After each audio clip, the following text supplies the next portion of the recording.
Bayangkan, seorang wanita muda yang cantiknya mampu membuat siapa saja menoleh. Senyumnya dulu bagaikan cahaya yang menerangi seluruh ruangan. Namun kini, senyum itu hanya tinggal kenangan. Namanya Maya, seorang janda muda yang malangnya harus lumpuh sejak kecelakaan tragis bertahun-tahun lalu. Sejak saat itu, hidupnya bagaikan neraka. Dari seorang wanita yang penuh semangat dan gairah, kini ia terjebak di kursi roda. Tak berdaya, hanya bisa menatap dunia lewat jendela rumahnya yang sempit. Hari-harinya dipenuhi tatapan iba dari keluarga, bisikan sinis dari tetangga, bahkan godaan kasar dari pria-pria yang tak tahu malu. Maya merindukan kebebasan, merindukan sentuhan kasih sayang, merindukan dirinya yang dulu. Tapi setiap kali ia mencoba menguatkan hati, kenyataan kejam kembali menghancurkannya. Ia lumpuh dan tak ada yang bisa menolongnya. Hingga suatu malam, ketika bulan bulat sempurna menggantung di langit, muncullah sosok asing yang membuat seluruh desa geger. Seorang TKI yang baru pulang dari negeri seberang. Ia membawa sesuatu yang tak biasa. Ritual penyembuhan aneh, doa-doa dengan bahasa asing, ramuan yang baunya menusuk, serta cara pengobatan yang terdengar tak masuk akal. Orang-orang mencibir, sebagian menuduhnya sesat. Tapi Maya entah kenapa justru merasa tertarik. Ada sesuatu dalam tatapan mata pemuda itu, sesuatu yang penuh keyakinan. Dan ketika ia mulai melakukan ritualnya, sesuatu yang tak pernah ia rasakan selama bertahun-tahun terjadi. Tubuh Maya mendadak panas, darahnya seakan berdesir, napasnya semakin cepat. Urat-urat yang sudah lama mati rasa seperti dialiri listrik kehidupan. Dan untuk pertama kalinya setelah bertahun-tahun, kakinya bergerak. Hanya sekejap, hanya sebentar, tapi cukup membuat Maya menangis histeris. Apa sebenarnya rahasia di balik ritual aneh TKI itu? Apakah benar sebuah keajaiban akan mengubah hidup Maya? Ataukah justru ada misteri lain yang jauh lebih gelap menunggu di balik semua ini?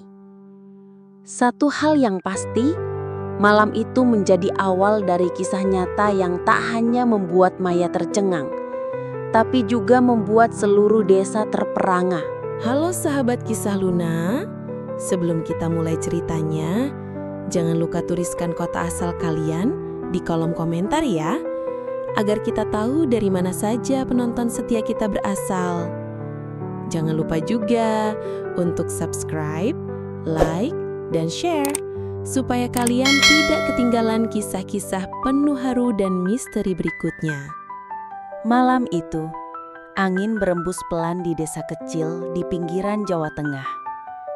Bulan sabit menggantung redup di langit, menembus kaca jendela rumah sederhana yang cat dindingnya sudah mulai mengelupas. Di dalam rumah itu, duduklah seorang wanita muda, cantik, tapi wajahnya muram seakan dipenuhi duka yang tak berkesudahan. Dialah Maya, seorang janda muda berusia 27 tahun yang sudah bertahun-tahun hidup terpenjara di kursi roda. Wajah Maya masih menawan. Kulitnya putih bersih, matanya bulat dengan bulu mata lentik, bibirnya merah alami tanpa polesan lipstik.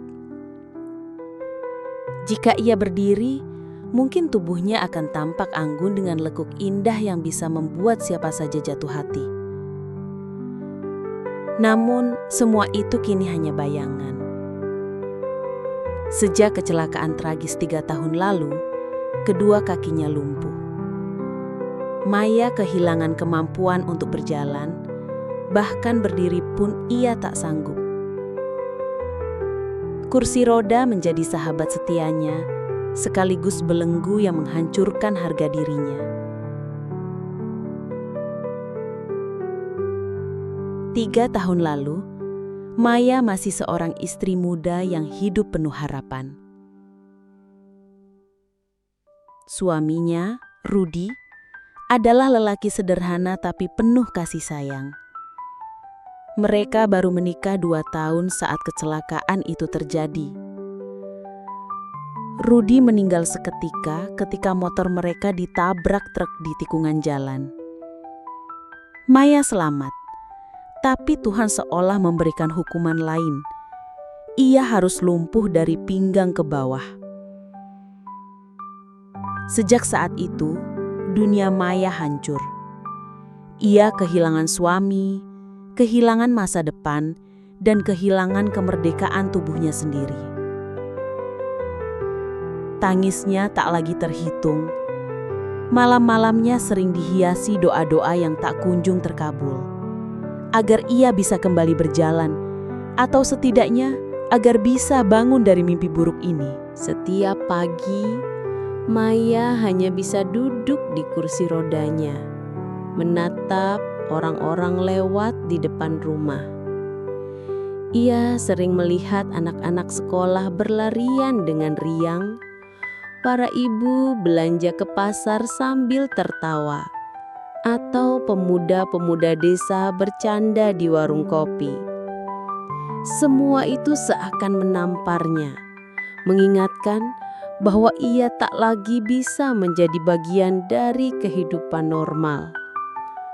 Ia sering mendengar bisikan tetangga, "Cantik sayang, tapi sayang lumpuh. Apa gunanya secantik itu kalau cuma duduk di kursi roda? Kasihan, muda-muda sudah janda, siapa juga yang mau lagi?" Bisikan itu menusuk telinga, membakar hatinya, membuat air matanya jatuh tanpa bisa ia cegah. Namun, yang paling menyakitkan bukan hanya cibiran, melainkan rayuan-rayuan kotor dari pria desa yang tak tahu malu. Ada yang berani menawarkan diri untuk menikahinya hanya untuk memanfaatkan tubuhnya yang tak berdaya. Ada pula yang datang dengan pura-pura peduli, lalu mengucapkan kata-kata manis yang ujungnya penuh niat busuk. Maya sering menatap foto pernikahannya dengan Rudy yang masih tergantung di dinding ruang tamu. Dalam foto itu, ia tampak begitu bahagia, mengenakan kebaya putih dengan senyum mengembang, sementara Rudy memeluknya penuh cinta. Setiap kali melihat foto itu, hatinya remuk. Rasa rindunya pada Rudy semakin membara. "Bang, kalau abang masih ada, mungkin aku gak akan seperti ini," bisiknya lirih di malam-malam penuh sepi. Dalam kesendiriannya, Maya sering merasakan kerinduan akan pelukan, belayan, dan perhatian. Sebagai wanita muda, darah mudanya masih bergejolak. Hasratnya masih hidup, meski tubuhnya lumpuh. Justru itulah yang membuatnya semakin tersiksa. Ia ingin dicintai, tapi merasa tak pantas lagi mendapatkan cinta. Kadang, Maya berpikir untuk mengakhiri hidupnya. Ia pernah menatap botol obat tidur dengan tatapan kosong.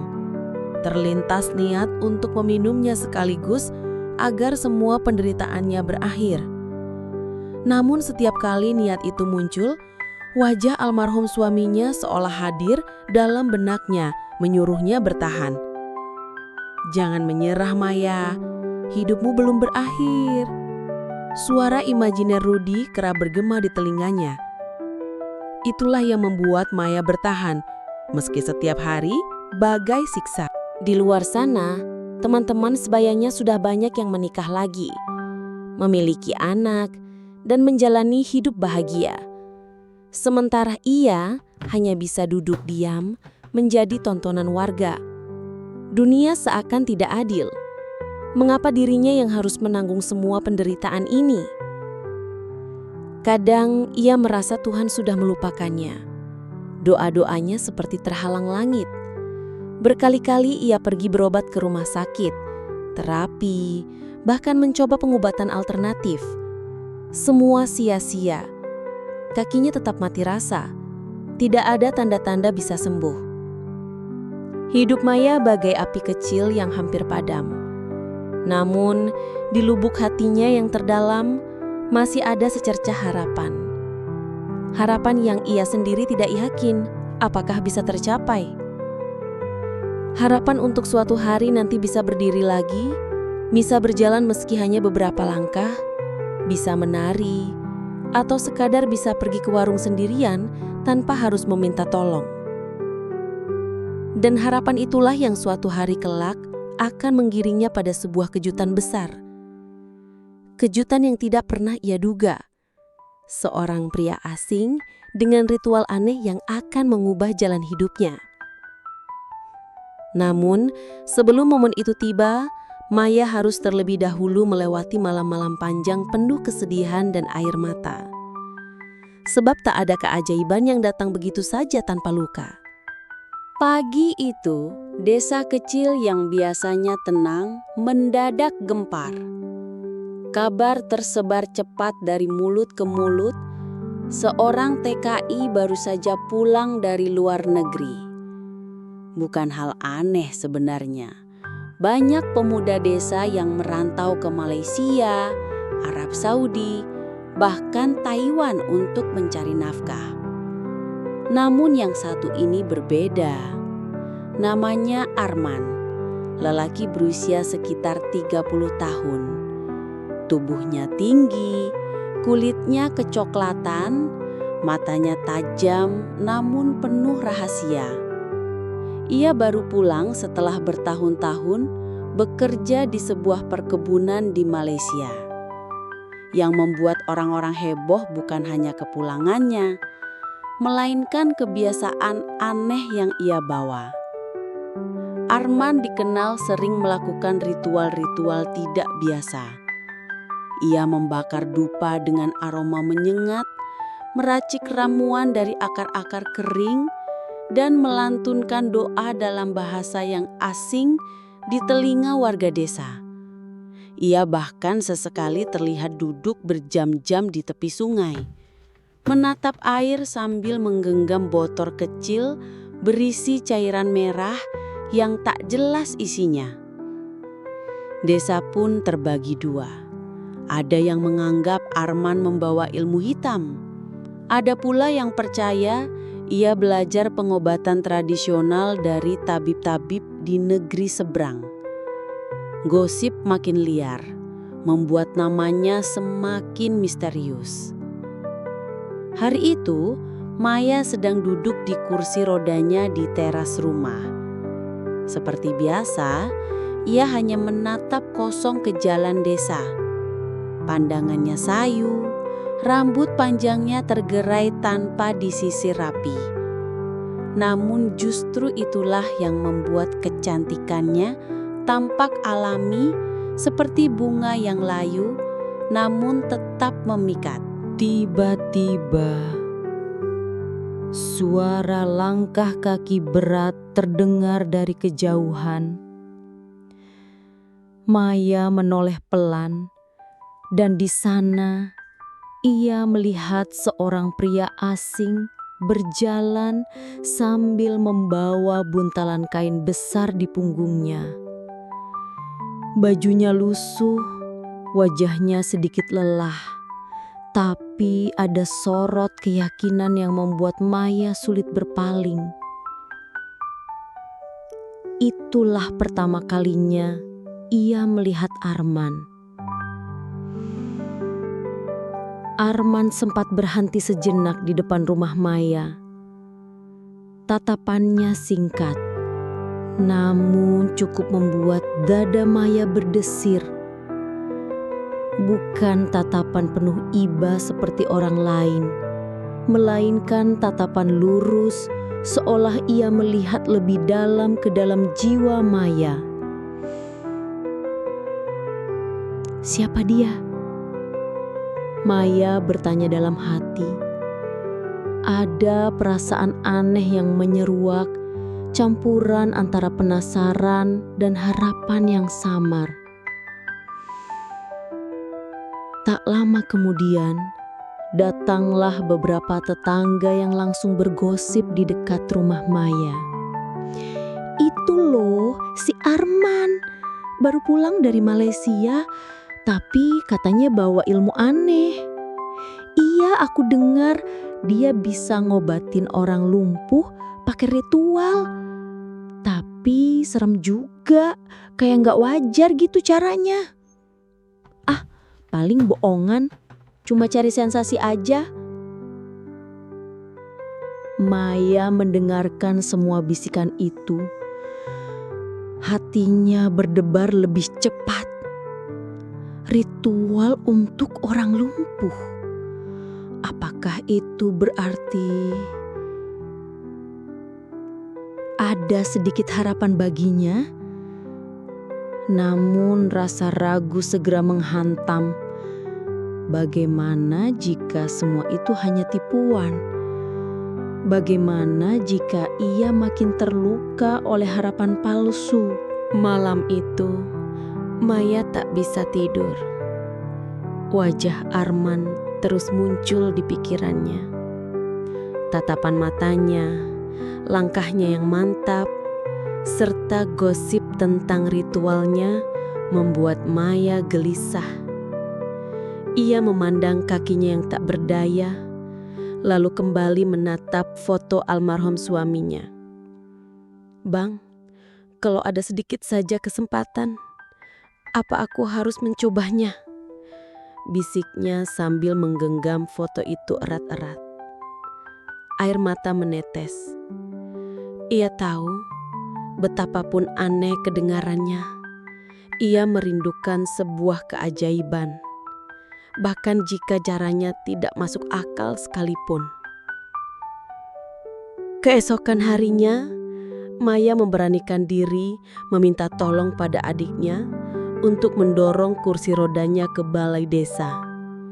Kebetulan, Arman sering terlihat di sana, karena banyak warga yang penasaran dengan ilmu yang ia bawa. Ketika Maya tiba, suasana balai desa ramai. Warga berkerumun, sebagian mencoba bertanya pada Arman soal ramuan yang dibawanya. Ada yang menantang, ada pula yang mengejek. Namun Arman tetap tenang. Wajahnya serius, suaranya dalam dan mantap. Setiap penyakit punya kunci. Kuncinya bukan hanya obat, tapi juga doa dan niat. Jika kalian hanya percaya pada obat, kalian akan kecewa. Tapi jika kalian percaya pada kekuatan batin, keajaiban bisa terjadi. Kata-katanya membuat Maya merinding. Ia merasa seolah Arman sedang berbicara langsung kepadanya. Tatapan mereka pun sempat bertemu. Kali ini lebih lama. Maya merasakan sesuatu yang berbeda. Seakan ada energi yang memancar dari mata pria itu, menembus hatinya yang rapuh. Maya pulang dengan hati campur aduk. Bagian dirinya ingin percaya, tapi bagian lain takut kecewa. Namun, untuk pertama kalinya setelah sekian lama, ia merasakan api kecil harapan menyala lagi di dalam dirinya. Malam itu, ia kembali gelisah. Nafasnya terasa berat, jantungnya berdegup lebih cepat. Ia membayangkan bagaimana jika ritual itu benar bisa menyembuhkannya.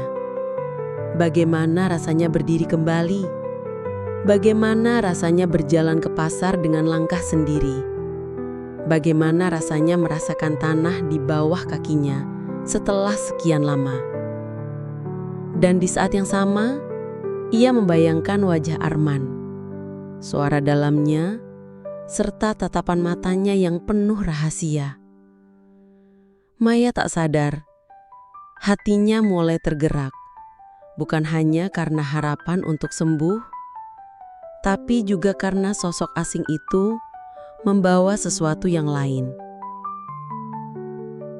Sebuah gairah hidup yang nyaris padam. Hari itu, suasana desa terasa berbeda. Angin berhembus lebih kencang dari biasanya, seolah membawa kabar tentang sesuatu yang akan terjadi. Burung-burung enggan berkicau, dan matahari siang yang biasanya menyengat justru terasa redup tertutup awan. Maya duduk di kursi rodanya, menatap kosong ke arah jalan desa. Namun pikirannya sama sekali tidak kosong. Ada satu nama yang terus mengganggunya. Arman. Sejak pertemuan mereka di balai desa, tatapan mata Arman tak bisa hilang dari ingatannya.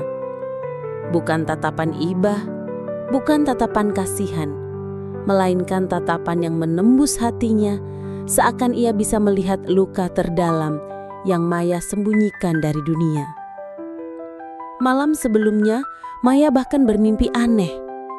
Dalam mimpinya, ia melihat dirinya berdiri di tengah sawah hijau. Angin membelai wajahnya, dan ia berlari tanpa henti sambil tertawa bahagia. Namun setiap kali ia menoleh ke belakang, bayangan seorang pria berwajah samar selalu mengikutinya. Maya terbangun dengan jantung berdebar, dan entah mengapa ia yakin bayangan itu adalah Arman.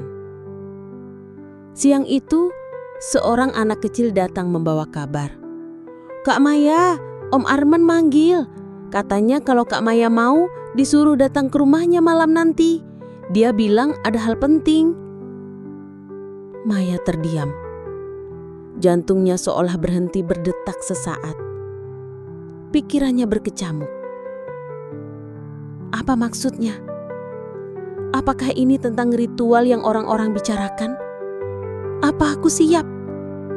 Bagaimana kalau aku dipermalukan? Namun, di balik semua rasa takut, ada secercah cahaya kecil yang menyalahkan hatinya. Harapan. Harapan untuk sembuh meski hanya sedikit. "Bilang sama Om Arman, aku akan datang," jawab Maya lirih meski hatinya gemetar. Langit gelap tanpa bintang ketika adik Maya mendorong kursi rodanya menuju rumah Arman.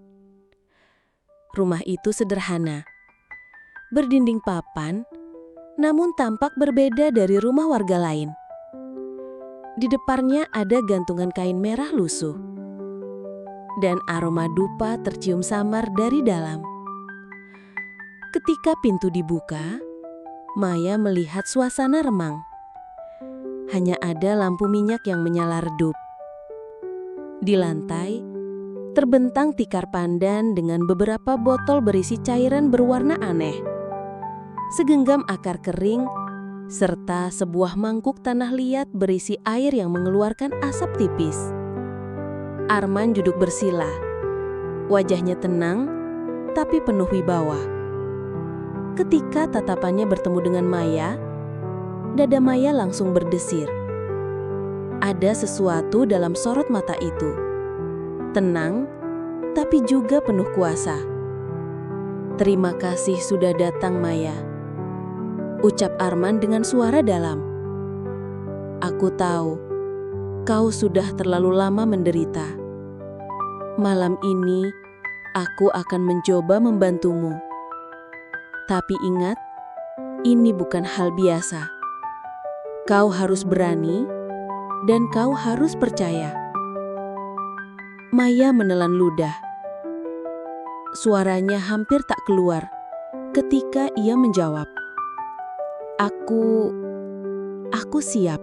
Arman mengeluarkan seutas benang hitam, lalu mengikatnya perlahan di pergelangan tangan Maya. "Ini untuk mengikat niatmu. Jika niatmu ragu, ritual ini akan sia-sia. Kau harus yakin, Maya." Maya menunduk, mencoba menguatkan hatinya. Ia menutup mata, membayangkan dirinya kembali berjalan, kembali berlari. Arman kemudian menyalakan dupa. Asapnya mengepul memenuhi ruangan. Aroma tajam menusuk hidung, membuat Maya sedikit pusing, namun anehnya tubuhnya terasa hangat. Tarik nafas dalam-dalam, lepaskan perlahan. Suara Arman bergema di telinganya. Maya menurut. Setiap tarikan nafas membuat tubuhnya semakin panas, keringat mulai membasahi pelipisnya. Ia merasa seperti sedang dibawa ke dimensi lain. Arman mengambil minyak dari salah satu botol, lalu menuangkannya ke tangannya. Bau minyak itu kuat, bercampur rempah dan sesuatu yang asing. Dengan penuh konsentrasi, ia mulai mengusap kaki Maya yang sudah lama kaku. Maya terperanjat. Sudah bertahun-tahun ia tidak merasakan apapun di kakinya. Tapi malam itu, ketika tangan Arman menyentuh kulitnya, ada sensasi aneh. Seperti ada listrik kecil yang menjalar. Awalnya hanya getaran samar, lalu semakin jelas. Maya terisak. Antara sakit dan nikmat, biarkan aliran darahmu bangun kembali. Bisik Arman pelan. Jangan lawan. Biarkan tubuhmu merespons. Maya menggigit bibir. Tubuhnya bergetar. Ia merasakan sesuatu yang belum pernah ia rasakan sejak lumpuh. Denyut kehidupan di kakinya, urat-urat yang selama ini mati rasa seakan bangkit. Arman melantunkan doa dengan bahasa asing yang tak dimengerti Maya. Suaranya berat, dalam, kadang meninggi, lalu turun lagi seperti gelombang. Doa itu berpadu dengan asap dupa yang semakin pekat, menciptakan suasana mistis yang membuat bulu kuduk merinding. Maya membuka mata sedikit, melihat wajah Arman yang dipenuhi konsentrasi. Peluh menetes di dahinya, namun tatapannya tetap tajam. Ia seperti pria yang sedang bertarung dengan sesuatu yang tak terlihat. Tiba-tiba kaki Maya berkedut, hanya sekejap, tapi cukup membuatnya terpekik. Aku merasakannya, serunya dengan suara gemetar. Arman tersenyum tipis. Itu baru permulaan. Kau harus kuat, Maya. Perjalanan ini masih panjang.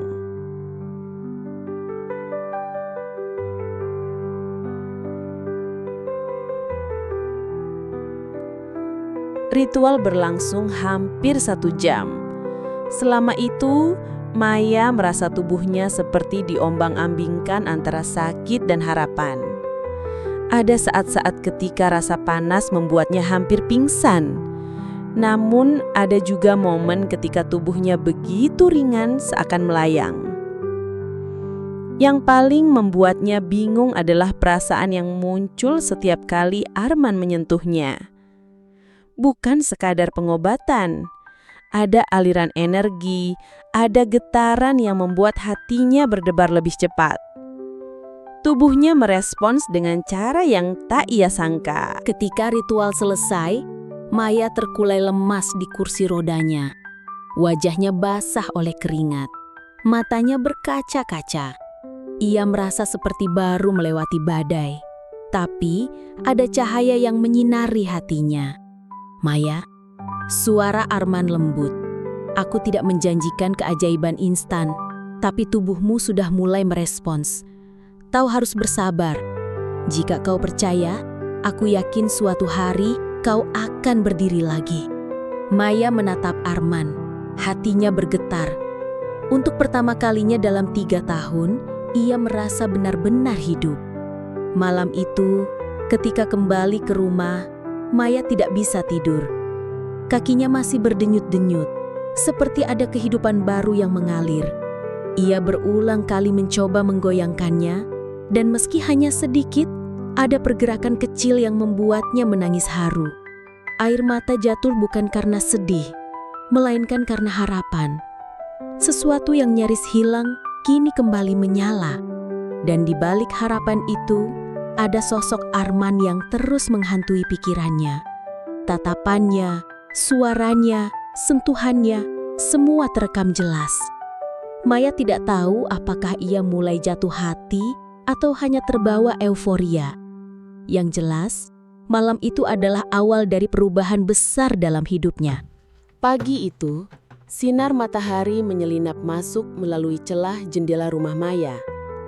Hangatnya menyentuh kulit wajahnya yang masih lembab oleh sisa air mata malam tadi. Ia terbangun dengan perasaan campur aduk. Lelah, tapi juga penuh harapan. Tangannya refleks meraba kakinya yang masih terasa berdenyut, dan tanpa sadar bibirnya tersenyum samar.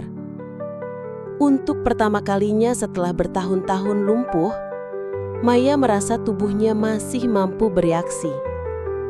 Meski hanya gerakan kecil, baginya itu lebih berharga dari segalanya. Dengan penuh rasa penasaran, Maya mencoba menggerakkan jari kakinya. Ia menunduk, menatap telapak kakinya dengan seksama. Awalnya hampa, tak ada yang terjadi. Namun ketika ia mengerahkan semua konsentrasi, sesuatu yang menakjubkan terjadi. Jari kakinya bergetar. "Ya Tuhan," bisik Maya, air matanya kembali jatuh. "Aku benar-benar merasakannya." Tangan gemetar menutup mulutnya. Ia ingin berteriak, ingin berlari keluar rumah dan memberitahu dunia. Namun logika cepat menahannya. Tidak semua orang akan percaya. Apalagi di desa kecil ini, kabar aneh bisa berubah menjadi gosip liar dalam sekejap.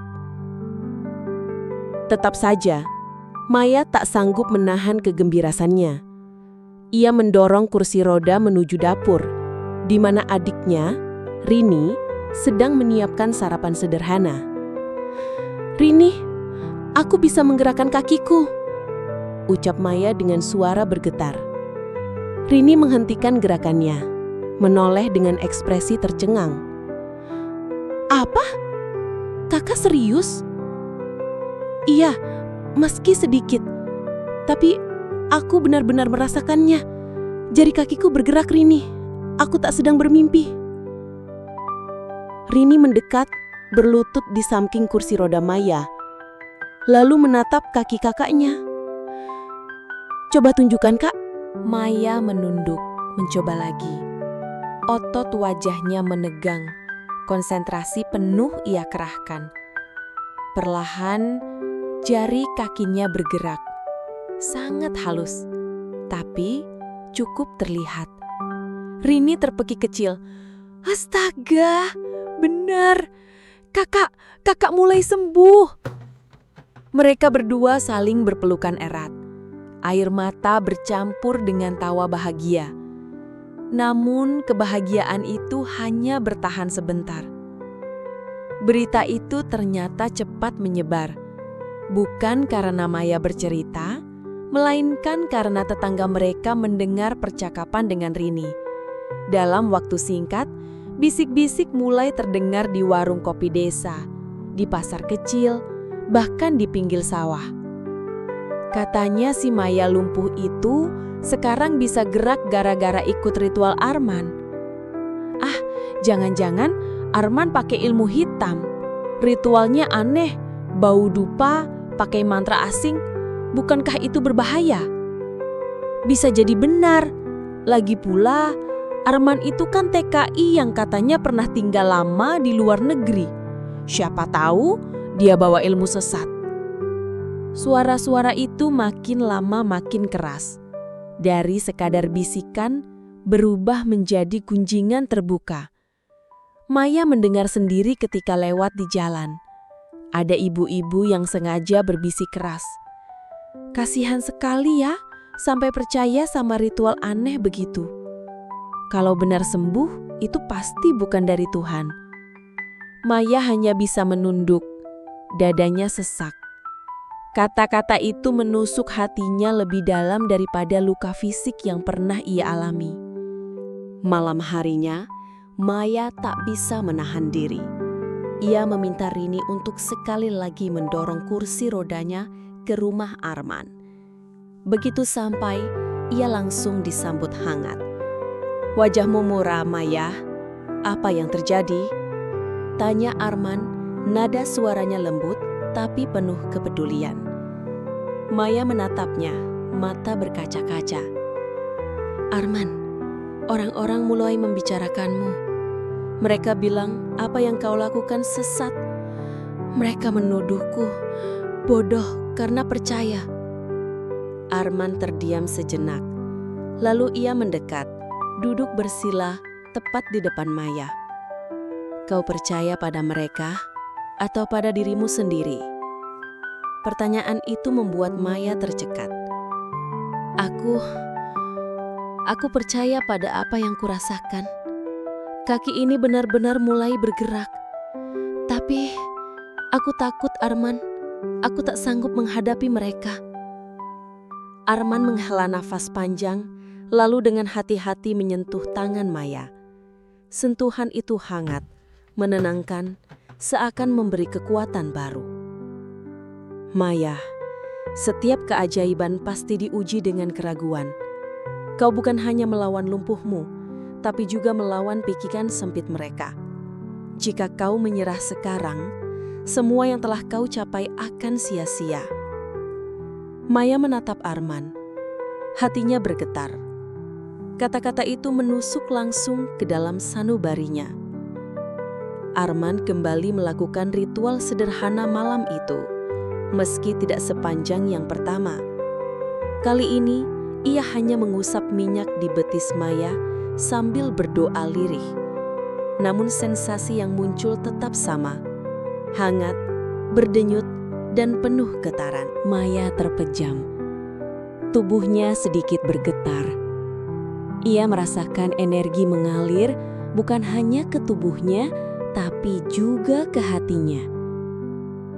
Setiap kali tangan Arman menyentuh kulitnya, ia merasakan sesuatu yang sulit dijelaskan. Perpaduan antara kekuatan penyembuhan dan perasaan yang lebih dalam. "Aku tak tahu apa yang kau lakukan padaku, Arman," bisik Maya. Suaranya parau. "Tapi setiap kali kau ada, aku merasa hidupku kembali." Arman menatapnya lama, lalu menjawab pelan. "Karena kau memang pantas untuk hidup kembali, Maya." Detik itu dada Maya bergetar hebat. Ia memalingkan wajah, takut tatapannya terlalu jujur memperlihatkan isi hatinya. Namun jauh di lubuk hati, ia tahu sesuatu yang baru mulai tumbuh. Sesuatu yang lebih dari sekadar rasa terima kasih. Keesokan harinya, konflik memuncak. Seorang tokoh desa datang ke rumah Maya bersama beberapa warga. Wajah mereka penuh kecurigaan. "Maya, kami dengar kau mengikuti ritual aneh dari Arman. Kami peringatkan, berhati-hatilah, itu bisa menyesatkan." Maya mencoba tenang. "Pak, saya hanya ingin sembuh. Kaki saya sudah mulai bisa bergerak. Bukankah itu hal baik?" Namun jawabannya justru memicu tawa sinis. "Itu hanya ilusi. Kalaupun ada perubahan, itu bukan dari Tuhan. Kau sedang dipermainkan oleh tipu daya." Setelah mereka pergi, Maya menangis sejadi-jadinya. Ia merasa terjepit antara dua dunia. Dunia keyakinan pribadinya yang mulai tumbuh dan dunia luar yang terus menekannya. Di tengah keputusasaan itu, Maya teringat kembali kata-kata Arman. "Kau bukan hanya melawan lumpuhmu, tapi juga melawan pikiran sempit mereka." Kata-kata itu menjadi pelita yang membuatnya bertahan.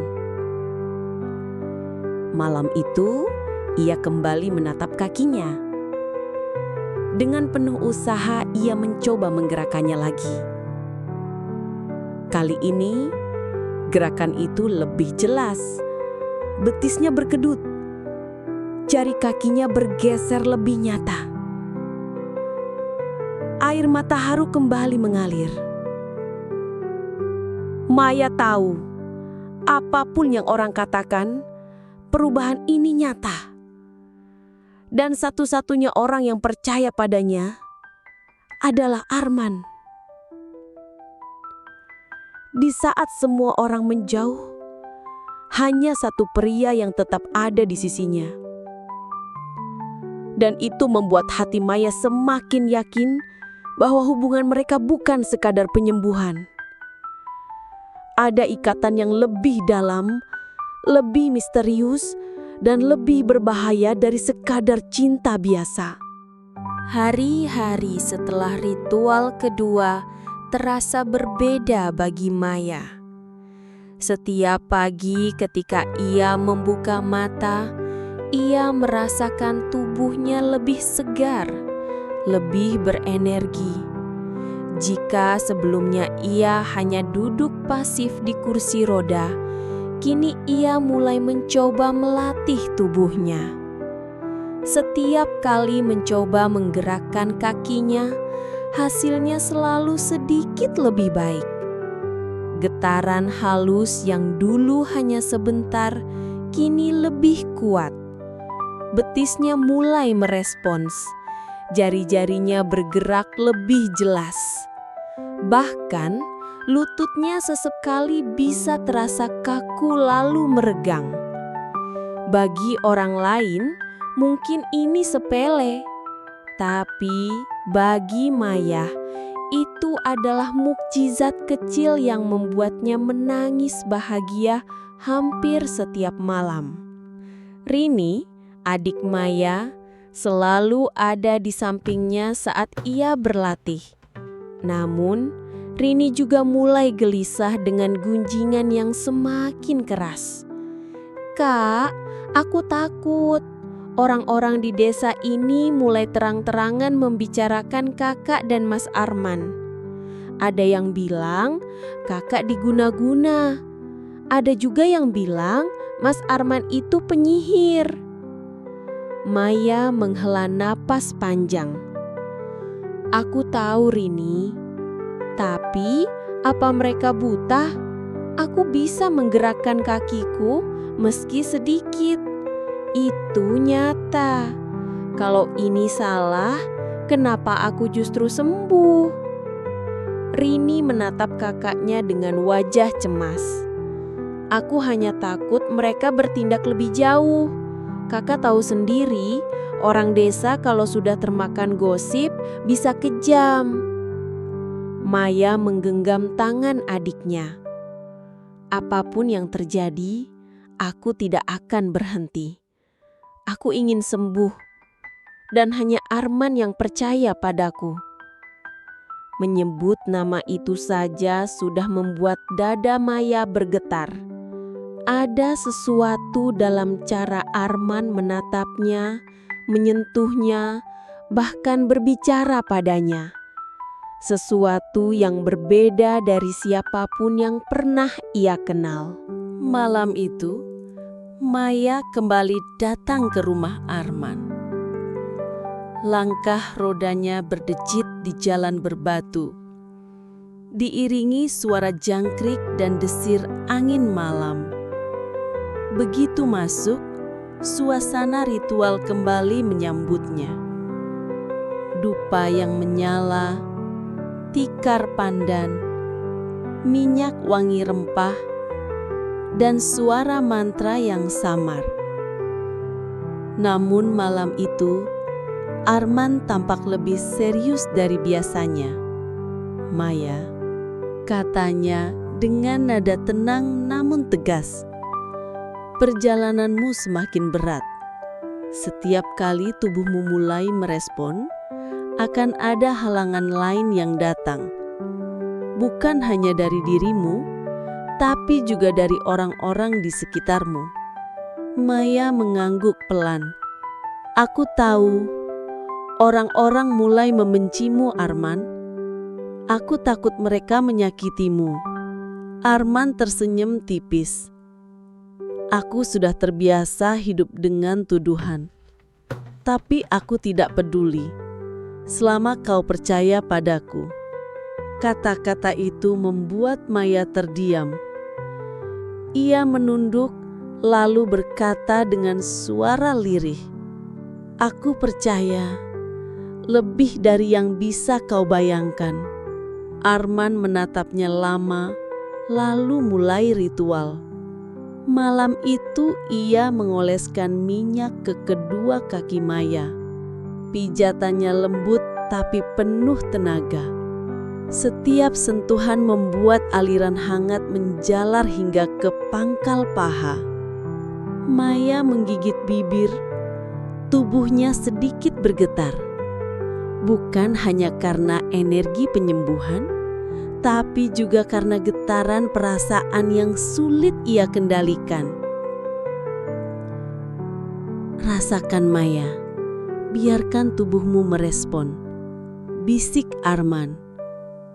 Maya terpejam merasakan setiap aliran itu. Ada saat ketika ia hampir menjerit, bukan karena sakit, melainkan karena sensasi luar biasa yang membangkitkan sesuatu dalam dirinya. Sebuah kehidupan yang lama mati rasa. Setelah ritual selesai, Maya terkulai lemas. Keringat membasahi keningnya, napasnya terengah. Arman menatapnya dengan tatapan lembut, lalu menyodorkan segelas air.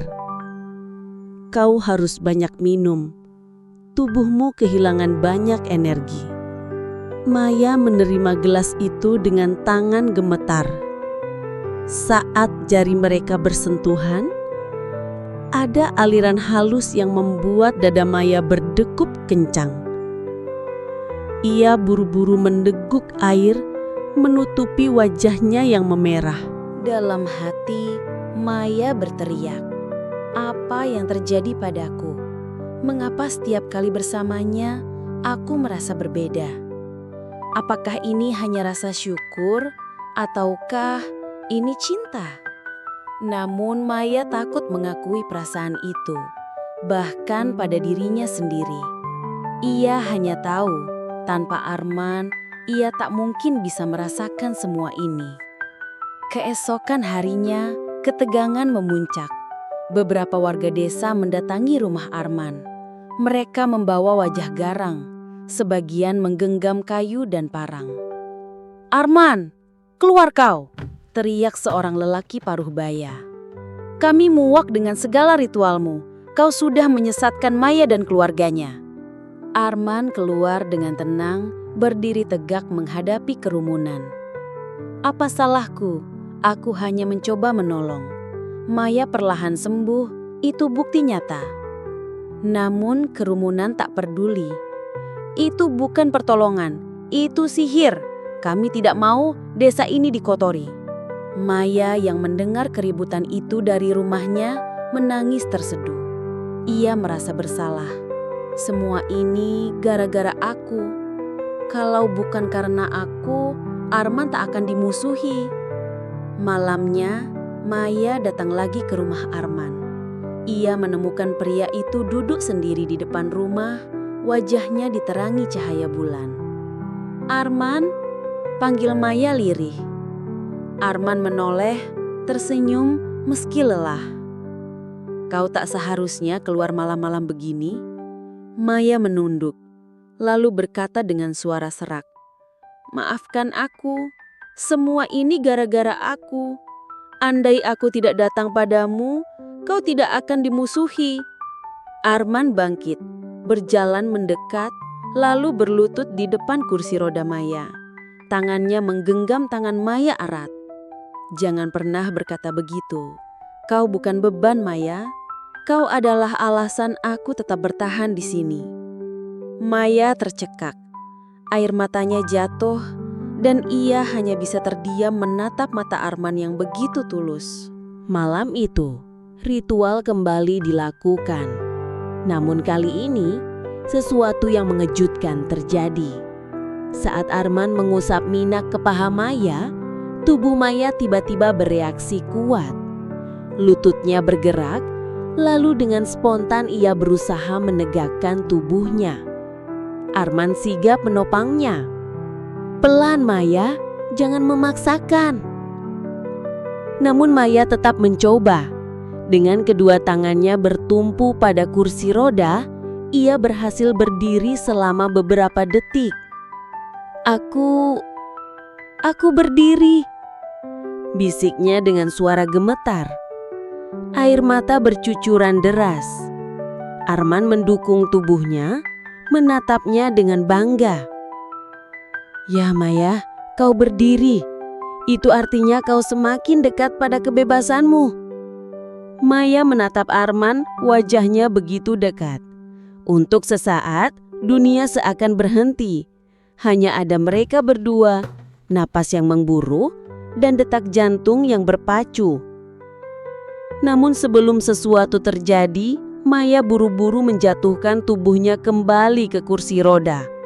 Wajahnya merah padam, hatinya bergejolak. Peristiwa itu memberi harapan besar, tapi juga ketakutan baru. Maya tahu, jika desa mengetahui ia bisa berdiri, gunjingan akan semakin besar. Orang-orang akan menuduh Arman melakukan hal yang lebih mengerikan. Namun di sisi lain, Maya tak bisa memungkiri perasaan barunya. Setiap detik bersama Arman membuatnya jatuh lebih dalam. Di antara cinta dan ancaman, Maya sadar hidupnya tak akan pernah sama lagi. Ia kini berada di jalan yang berbahaya, jalan yang bisa membawanya pada keajaiban atau pada kehancuran. Hari-hari berikutnya berjalan seperti pusaran badai bagi Maya. Di satu sisi, tubuhnya semakin menunjukkan perubahan. Ia bisa menggerakkan jari-jari kakinya lebih bebas.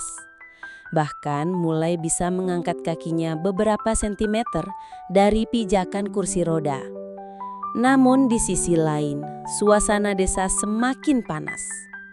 Gunjingan yang semula hanya berbisik di sudut-sudut warung kopi, kini berubah menjadi teriakan terbuka. Setiap kali kursi rodanya melewati jalan, Maya bisa merasakan tatapan mata orang-orang yang penuh cemoohan.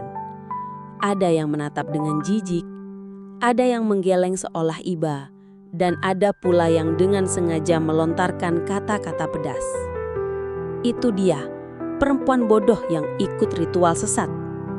Kasihan, sudah lumpuh, masih mau ditipu. Atau jangan-jangan dia sudah diguna-guna Arman. Maya menunduk, mencoba menutup telinga. Namun semakin ia berusaha, semakin tajam kata-kata itu menusuk ke dalam hati. Malam-malam Maya kini lebih sering dihabiskan di rumah Arman. Mereka berdua berlatih dalam suasana hening, hanya ditemani cahaya minyak dan aroma dupa yang samar. Arman selalu sabar, memijat kakinya, memberi instruksi pelan, dan menyemangatinya setiap kali Maya merasa putus asa. "Aku tak bisa Arman, kakiku terlalu lemah," ujar Maya suatu malam. Air mata membasahi pipinya. Arman berlutut di depannya, menatapnya dalam-dalam. "Maya, jangan katakan itu. Tubuhmu sedang berjuang. Kau hanya perlu percaya. Lihat aku. Aku percaya padamu lebih dari siapapun." Maya tercekat.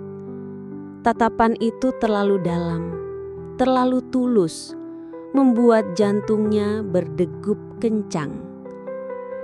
Tanpa sadar ia menggenggam tangan Arman, merasakan hangat yang menyalakan harapan di dadanya. Dengan dorongan itu, Maya mencoba lagi. Ia bertumpu pada kursi roda, mengerahkan semua tenaga. perlahan, lututnya terangkat. Tubuhnya berdiri goyah. Namun, kali ini lebih lama dari sebelumnya. "Aku berdiri," bisiknya. Tubuh bergetar hebat. Arman menopangnya erat. Wajahnya penuh senyum bangga. "Ya, Maya, kau berdiri. Dan kau akan terus berdiri hingga kau benar-benar berjalan." Mata Maya berkaca-kaca. Malam itu ia merasa bukan hanya tubuhnya yang pulih, tapi juga hatinya yang selama ini beku. Namun, harapan Maya justru membuat bara amarah warga semakin besar. Kabar bahwa Maya bisa berdiri sebentar bersama Arman menyebar cepat, dibumbui gosip liar. "Mustahil, itu pasti trik. Kalau dia benar sembuh, itu artinya Arman pakai bantuan jin. Kita tidak boleh membiarkan desa ini dikotori." Seorang tokoh desa, Pak Wiryo, bahkan terang-terangan mengumpulkan warga. Malam itu di balai desa, ia berpidato lantang. "Arman bukan penyelamat, dia penyesat. Ritualnya bukan dari ajaran kita. Kalau kita biarkan, desa ini akan celaka." Sorakan setuju menggema. Beberapa pemuda bahkan bersumpah akan menghentikan Arman dengan tangan mereka sendiri. Suatu sore, Maya dipanggil ke balai desa oleh beberapa ibu-ibu. Awalnya, ia pikir hanya untuk rapat warga biasa. Namun ketika sampai, puluhan pasang mata langsung menatapnya tajam. "Maya," suara Pak Wiryo menggema, "kami dengar kau sudah bisa berdiri. Tunjukkan di depan kami. Kalau memang benar, kami ingin lihat sendiri." Maya tercekat. Ia tahu ini jebakan. Namun tatapan sinis orang-orang membuatnya tak bisa menolak. Dengan hati berdebar, ia mencoba berdiri. Tangannya bertumpu kuat pada kursi roda, tubuhnya bergetar hebat. Untuk beberapa detik, ia berhasil tegak. Namun tiba-tiba, salah satu pemuda mendorong kursi rodanya menjauh. Maya terkejut, kehilangan tumpuan. Tubuhnya langsung terhuyung dan jatuh ke lantai keras. "Lihat, bohong belaka. Tanpa kursi itu dia tidak bisa apa-apa," teriak pemuda itu. Tawa dan cemoohan pecah di ruangan. Maya menangis. Tubuhnya sakit. Hatinya lebih perih lagi. "Sudahlah Maya, berhentilah mempermalukan diri. Kau hanya korban dari sihir Arman," sindir seorang ibu dengan nada pedas. Maya hanya bisa merangkak ke kursinya dengan air mata bercucuran. Malam itu Maya datang ke rumah Arman dengan tubuh lemah. Begitu melihatnya, Arman langsung menghampiri. "Apa yang mereka lakukan padamu?" tanyanya dengan suara bergetar. Maya tak sanggup menjawab. Ia langsung pecah dalam tangis, tubuhnya jatuh dalam pelukan Arman. Mereka mempermalukanku, Arman. Mereka bilang aku penipu. Aku jatuh di depan mereka semua." Arman memeluknya erat, membiarkan Maya menangis sepuasnya di dadanya. "Biarkan mereka bicara, Maya.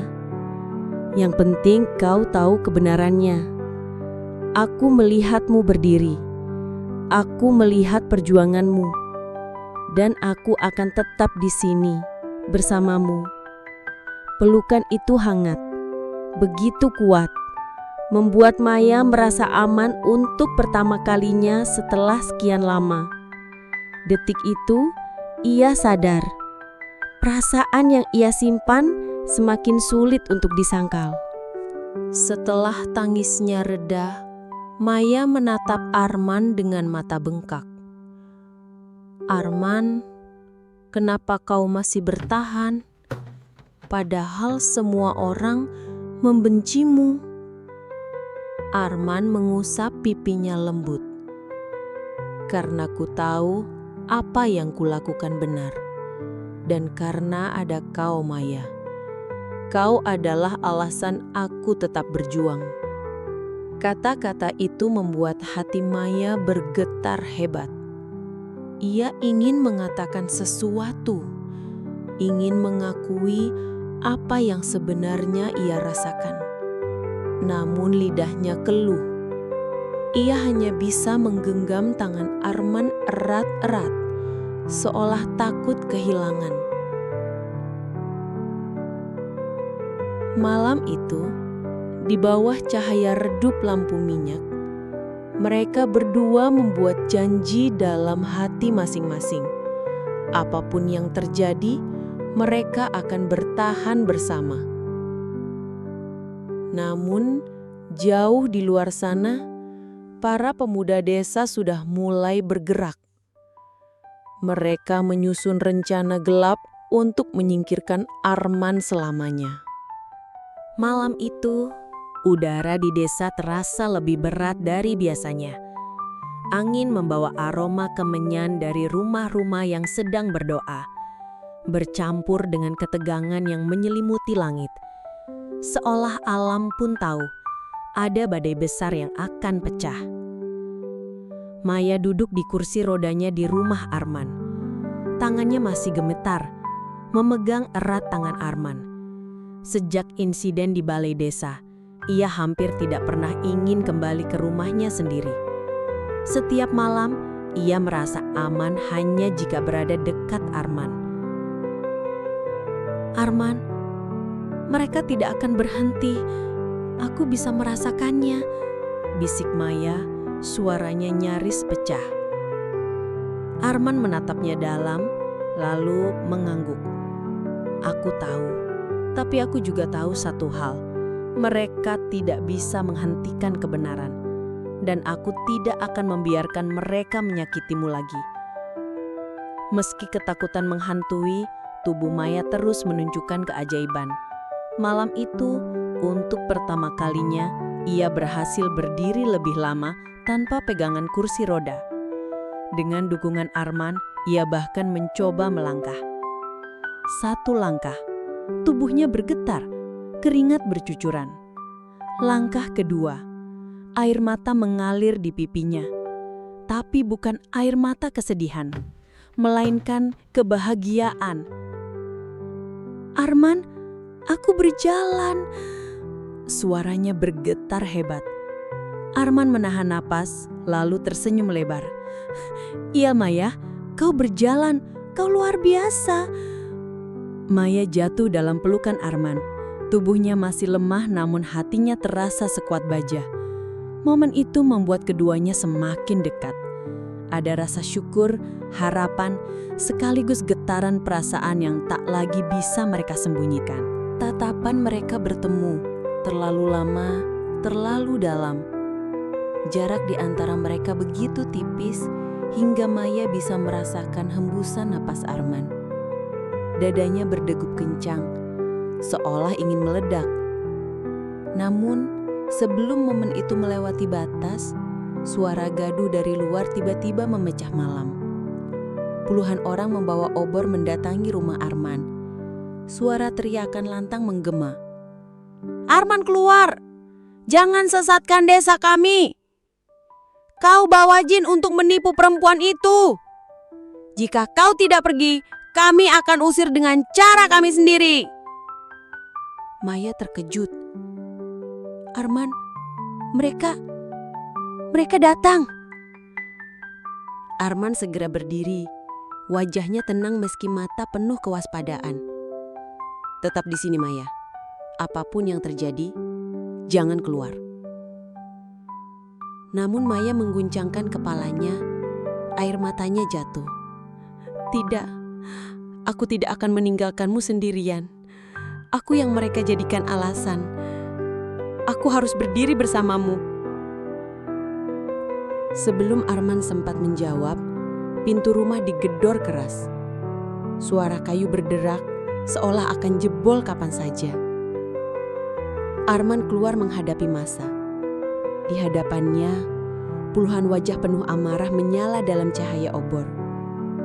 Pemuda-pemuda desa membawa kayu, bahkan ada yang menggenggam sabit. Arman, hentikan ritualmu, atau kau akan kami usir! Teriak Pak Wiryo, wajahnya memerah oleh amarah. Arman mengangkat tangan, suaranya lantang namun tenang. Aku tidak pernah memaksa siapapun. Aku hanya menolong Maya.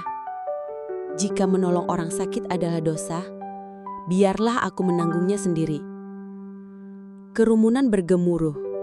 Beberapa pemuda maju, mendorong Arman dengan kasar. Ia terhuyung namun tetap berdiri tegak. Di dalam rumah, Maya mendengar segalanya. Tangannya gemetar di atas kursi roda. Tapi kali ini, hatinya tak lagi ingin bersembunyi. Ia mengingat semua latihan, semua doa, semua peluh yang ia curahkan. Dengan segenap tenaga, ia berdiri. Langkah pertamanya terasa seperti berjalan di atas bara api. Tubuhnya bergetar hebat, namun tekadnya mengalahkan rasa sakit. Dengan terseret, ia membuka pintu dan keluar. Kerumunan langsung terdiam ketika melihat Maya berjalan keluar dengan kaki gemetar. Obor yang berkobar seakan menyoroti setiap langkahnya. "Maya!" teriak seseorang tak percaya. Maya menatap mereka semua dengan air mata di pipi. "Lihat aku. Selama bertahun-tahun, aku lumpuh. Tidak ada yang bisa menolongku. Tidak ada yang peduli. Tapi Arman, dia satu-satunya yang membuatku berdiri lagi. Apa itu yang kalian sebut sihir? Apa itu yang kalian sebut dosa?" Kerumunan saling berpandangan terkejut. Beberapa orang mulai menunduk, merasa malu. Namun Pak Wiryo tak mau kalah. "Jangan percaya, itu hanya trik. Dia pura-pura lumpuh selama ini." Maya terhuyung, namun Arman segera menopangnya. Dengan suara bergetar, Maya menjawab, "Kalau aku pura-pura, kenapa aku harus menanggung hinaan bertahun-tahun? Kenapa aku harus hidup dalam kursi roda? Tidak, Pak Wiryo, aku sungguh lumpuh. Dan kini aku berdiri berkat Arman." Suasana hening. Hanya suara api obor yang berderak dan isak tangis Maya yang terdengar. Arman memeluk Maya erat di depan semua orang, seolah ingin melindunginya dari dunia. Tubuh Maya lemah, tapi pelukan itu membuatnya merasa kuat. "Aku tidak akan membiarkan siapapun menyakitimu lagi," bisik Arman, namun cukup keras untuk didengar massa. Adegan itu mengguncang hati banyak orang. Beberapa ibu menutup mulut, menahan tangis haru. Pemuda-pemuda yang tadi berteriak kini menunduk, merasa bersalah. Namun di balik semua itu, mata Pak Wiryo tetap penuh api dendam. "Ini belum selesai, Arman. Kau akan lihat akibat dari perbuatanmu," katanya dengan suara dingin sebelum pergi meninggalkan kerumunan. Satu persatu warga mulai bubar, meninggalkan Arman dan Maya di teras rumah. Malam itu, meski badai besar baru saja terjadi, keduanya merasa ada kemenangan kecil yang tercapai. Maya telah membuktikan dirinya. Ia benar-benar bisa berdiri, bahkan melangkah di hadapan semua orang. Setelah semua reda, Maya jatuh dalam pelukan Arman lagi. Tubuhnya lemah tak berdaya. "Arman, aku takut. Tapi aku juga merasa kuat bersamamu." "Kau sudah membuktikan semuanya, Maya. Mulai sekarang tidak ada yang bisa meragukanmu lagi." Tatapan mereka bertemu lagi. lebih dalam, lebih intim. Hati Maya berdebar kencang. Perasaan yang ia pendam semakin tak bisa dibendung. Malam itu, di bawah cahaya obor yang meredup, keduanya menyadari bahwa ikatan di antara mereka bukan lagi sekedar penyembuh dan pasien. Ada sesuatu yang lebih besar, cinta yang lahir dari perjuangan dan luka. Namun di balik semua itu, bayangan Pak Wiryo dan dendamnya masih mengintai. Maya dan Arman tahu, badai sebenarnya belum benar-benar berakhir. Yang terjadi malam itu hanyalah permulaan dari pertarungan yang lebih besar. Malam setelah keributan itu, desa tidak lagi sama. Banyak orang mulai meragukan kata-kata Pak Wiryo. Mereka melihat dengan mata kepala sendiri bagaimana Maya yang bertahun-tahun hanya bisa duduk di kursi roda, akhirnya berdiri bahkan melangkah. Namun, gosip tetap berputar dan orang-orang masih terbelah. Sebagian percaya Maya benar-benar sembuh karena usaha Arman. Sebagian lagi yakin itu hanyalah tipu daya. Dan di tengah semua keraguan itu, Pak Wiryo terus membakar api kebencian. Pak Wiryo tidak tinggal diam. Di rumahnya, ia mengumpulkan beberapa pengikut setia. Malam itu, wajahnya tampak lebih menyeramkan dari biasanya. Kita tidak bisa membiarkan Arman menjadi pahlawan. Kalau Maya benar-benar sembuh, orang-orang akan menganggap ritualnya berhasil. Desa ini akan rusak. Salah satu pemuda ragu-ragu angkat bicara. Tapi Pak, kalau memang Maya sembuh, bukankah itu hal baik? Tamparan keras mendarat di wajah pemuda itu. Kau bodoh, ini bukan soal sembuh atau tidak. Ini soal siapa yang berkuasa di desa ini. Kalau Arman dianggap penyelamat, aku bukan siapa-siapa lagi. Semua terdiam. Mereka sadar, amarah Pak Wiryo bukan lagi soal keyakinan, melainkan soal harga diri dan kedudukan. Malam itu, mereka sepakat menyusun rencana. Pada pertemuan desa berikutnya, mereka akan menjebak Arman dan Maya. Sementara itu, di rumah kecil Arman, Maya terus berlatih. Meski tubuhnya sering gemetar hebat, ia menolak menyerah. Ia ingin membuktikan pada semua orang, terutama pada dirinya sendiri, bahwa mukjizat yang terjadi bukan ilusi. Arman, kalau suatu hari mereka meminta bukti lagi, aku ingin melakukannya di depan mereka semua, tanpa bantuanmu, ujar Maya dengan suara penuh tekad. Arman menatapnya, matanya berkaca-kaca. Maya, kau tidak harus membuktikan apapun. Kau sudah cukup berjuang. Tapi Maya menggeleng, senyumnya tipis tapi penuh keyakinan. Aku harus, Arman, bukan hanya untukku, tapi untukmu juga, agar mereka tahu kau bukan pembohong. Malam itu mereka berdua berlatih hingga peluh membasahi tubuh. Setiap langkah Maya adalah perjuangan antara rasa sakit dan keberanian. Setiap kali ia hampir jatuh, Arman selalu ada untuk menahannya. Tapi setiap kali itu pula Maya berkata, "Jangan pegang aku, biarkan aku sendiri." Hingga akhirnya, untuk pertama kalinya, Maya berhasil berjalan dari satu ujung ruangan ke ujung lainnya tanpa bantuan siapapun. Tubuhnya lelah, kakinya gemetar, tapi senyum bahagia mekar di wajahnya. "Arman, aku bisa!" Suaranya bergetar penuh haru. Arman langsung memeluknya erat, hampir tak percaya dengan apa yang baru ia lihat. "Ya Maya, kau benar-benar bisa. Kau adalah mukjizat itu sendiri." Hari itu pun tiba. Warga berkumpul di balai desa, memenuhi ruangan hingga sesak. Semua mata tertuju pada Arman dan Maya yang hadir bersama. Maya tetap membawa kursi rodanya, meski kini ia sudah bisa berjalan. Pak Wiryo berdiri di depan. Suaranya lantang. "Warga desa, jangan tertipu. Semua yang kalian lihat hanyalah sandiwara. Maya berpura-pura lumpuh. Arman menipu kita semua dengan ritual sesatnya." Kerumunan mulai gaduh. Sebagian masih ragu, sebagian lagi terprovokasi. Pak Wiryo menunjuk Maya dengan kasar.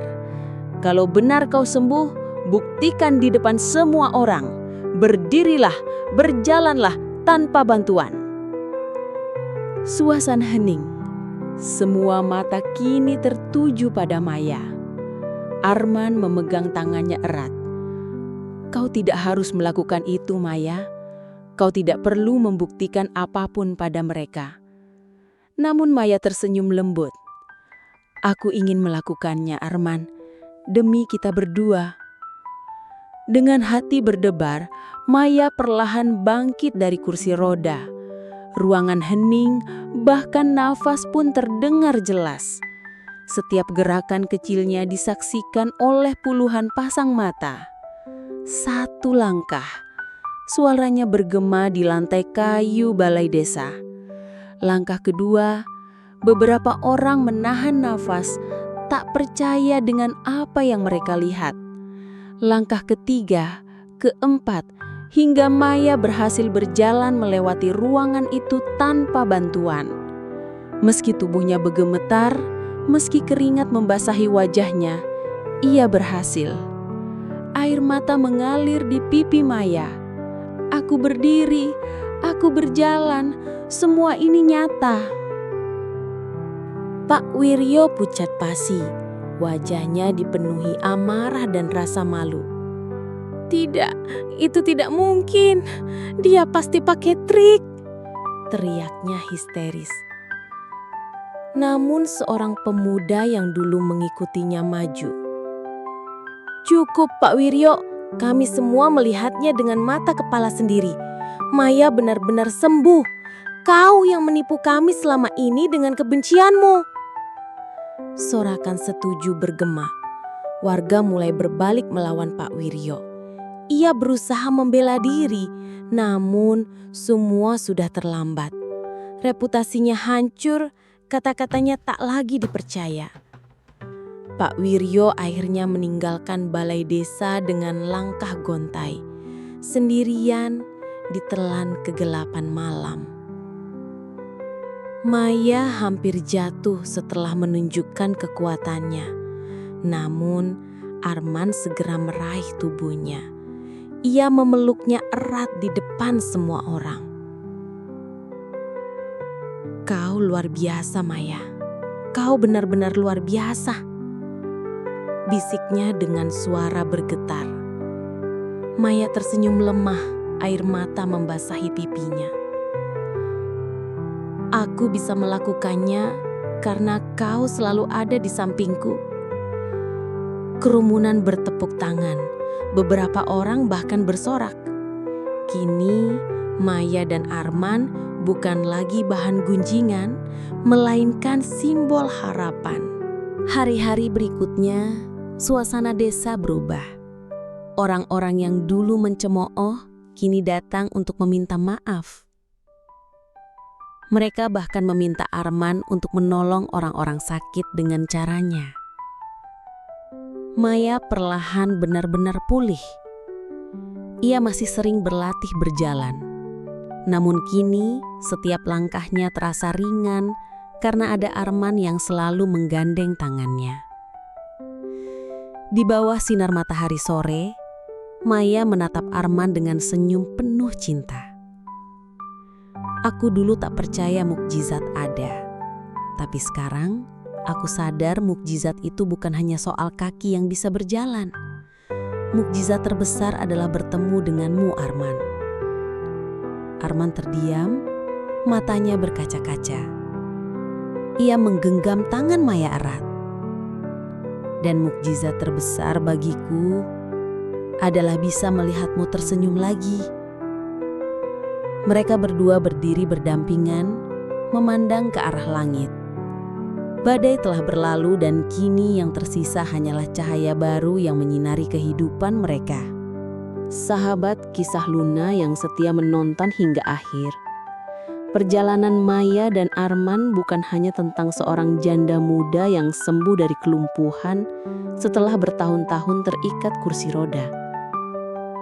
Cerita ini jauh lebih dalam.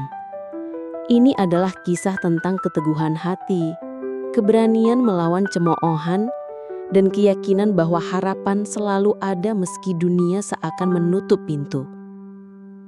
Maya telah membuktikan pada kita semua bahwa mujizat bisa lahir dari tempat yang tak pernah kita duga. Ia tak hanya sembuh karena ritual aneh seorang TKI sederhana bernama Arman, tapi juga karena keberanian dirinya sendiri untuk percaya, berusaha, dan bangkit. Dan Arman, sosok pemuda miskin yang sering diremehkan, ternyata menjadi cahaya di tengah kegelapan. Ia mengajarkan pada kita bahwa orang yang paling sederhana sekalipun bisa membawa perubahan besar jika hatinya tulus dan niatnya murni. Dari kisah ini, kita belajar bahwa fitnah, kebencian, dan rasa iri memang bisa mengguncang. Tapi kebenaran pada akhirnya akan selalu menemukan jalannya. Warga yang semula mencemooh akhirnya bisa melihat sendiri bahwa apa yang mereka anggap mustahil benar-benar terjadi. Sahabat semua, mungkin di antara kita ada yang sedang menghadapi cobaan berat, merasa sendirian, dihina, atau bahkan dianggap lemah.